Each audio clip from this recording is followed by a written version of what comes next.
Hello everyone, welcome to my channel. In today's video, I'm going to show you how to track new leads in Pipedrive. This will help you easily find and manage your new potential customers. Let's get started. First, open Pipedrive and look at the left side menu. Then click on Leads. This section is different from Deals. Leads are the new opportunities that you haven't added to your main pipeline yet. Once you click on Leads, you will see the Leads inbox. This is where all your new leads are stored in one place. Each lead will appear in a list with important details like name, owner, value, source, and date created. To track new leads, look at the Created Date column.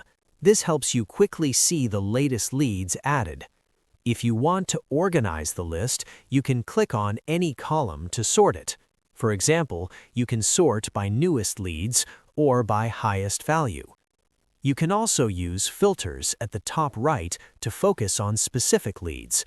For example, leads assigned to you or leads added recently. This makes it easier to find what you need without scrolling too much. That's it. Now you know how to track new leads and stay organized. Thank you for watching. Don't forget to like, share, and subscribe to my channel. See you in the next video.